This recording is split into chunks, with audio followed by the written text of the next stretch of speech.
What's up, Ragin Nation? This is Alex and you're watching the Ragin Ronin review, and today I'm going to review a very Harold and Kumar Christmas for you. Before I begin this review, I just want to let you know that I watched the very first Harold and Kumar Go to White Castle, years after it came off the theater, because I never really cared for watching it at all. I'm really not that into stoner comedies, except for when they're made by Judd Apatow and Seth Rogen's in it. I haven't seen movies like Half Baked or Friday or you know, Dude, Where's My Car? Movies like that. It's just not my genre. When I saw the first Harold and Kumar on DVD, I thought it was overrated. I'm sorry, I know a lot of people like it, but I thought it was a little bit overrated.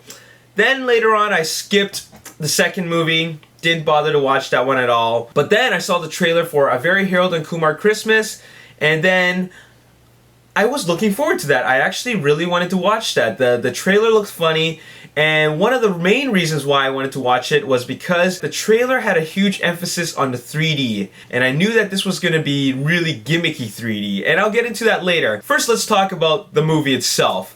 I had some pretty high expectations about this movie because this one felt like it had more of a story. Now, what kind of story do you really need in a movie like this? The stories are really over the top in a way that, let's say for example, the first one, it's all about them wanting to go to White Castle because they have the munchies. This one has more of a Christmas theme to it, and I love Christmas movies. What can you expect? This movie is full of crude humor. There are a lot of racial jokes in it. I find that movies which have ethnic actors in it rely a lot on racial jokes just to keep it funny, but they were really able to keep it fresh, and I found myself laughing a lot in this movie. This movie really is about John Cho and Kal Penn's character, Harold and Kumar. They've been apart from each other for a long time, then they reunite because of some silly thing that happened, and later on they're out in the city trying to look for a Christmas tree, just so that Harold can impress his father-in-law for traditional reasons. You can tell that this movie is definitely made for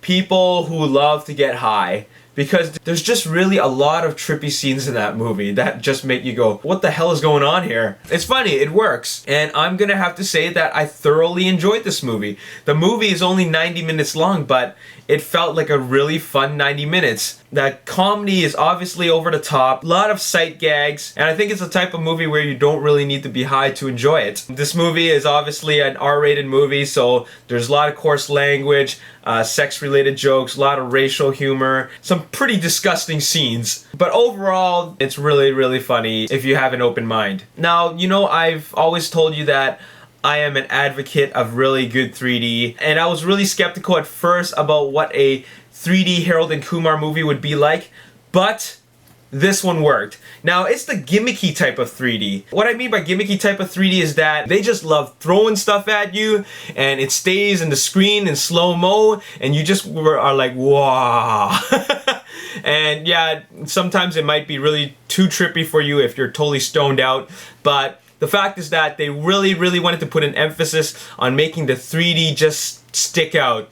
And it works. It's funny when it happens, because you even have a scene where, no, I don't want to spoil it, but let's just say something is right up in your face, okay? It totally works, so I totally recommend it. I think the only way to watch it is in 3D, because there's scenes that are specifically made for the 3D experience. So it is gimmicky, but it works. So watch it in 3D.